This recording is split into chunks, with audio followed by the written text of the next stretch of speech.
Hello and great day to each and every one of you all. It's great to be back with you in this battle for correction and redirection. If you like what I'm doing, why don't you go ahead and hit all of those buttons? You know the ones I need. It helps the channel grow. And as you know, growth is what this channel is all about. Growth by correcting and redirecting our way of thinking and our actions to be the most successful person we can be.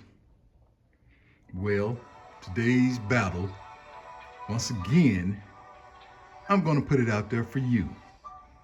On the last video, I asked you why and how this past Saturday was so important. Why did it actually had to occur?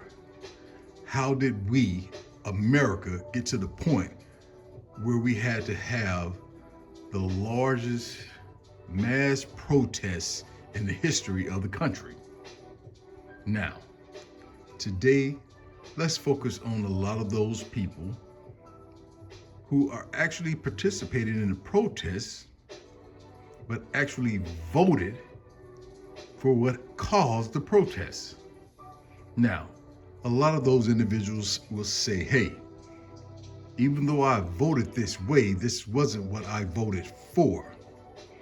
But here's the thing. Do they really get to use that excuse?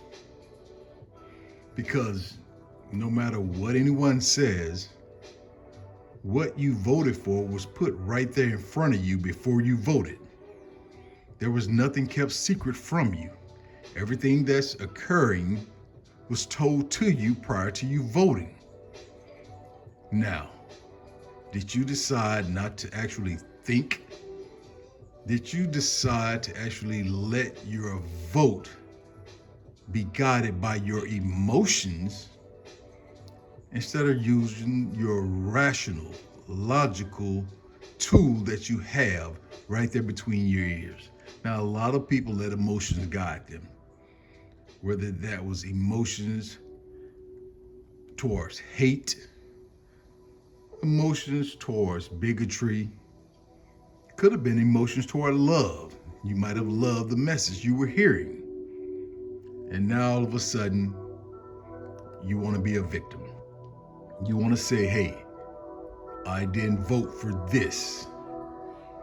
But like I said, everything that has occurred was actually told to you prior to.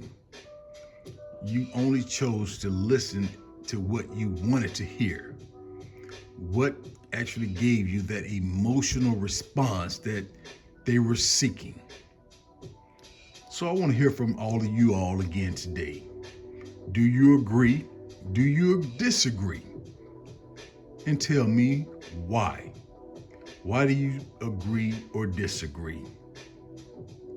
And hey, while you're at it, why don't you throw out some good pointers that might help people in the future, to let them to actually start thinking with what they're supposed to think with. That little gushy tool between their ears, instead of that gushy tool in their chest, their heart. Start thinking with your mind. Start thinking with that tool that actually guides you instead of going right or left. So, why don't you all go ahead, drop some comments. Let's get this conversation started. Until next time, stay on the battlefield.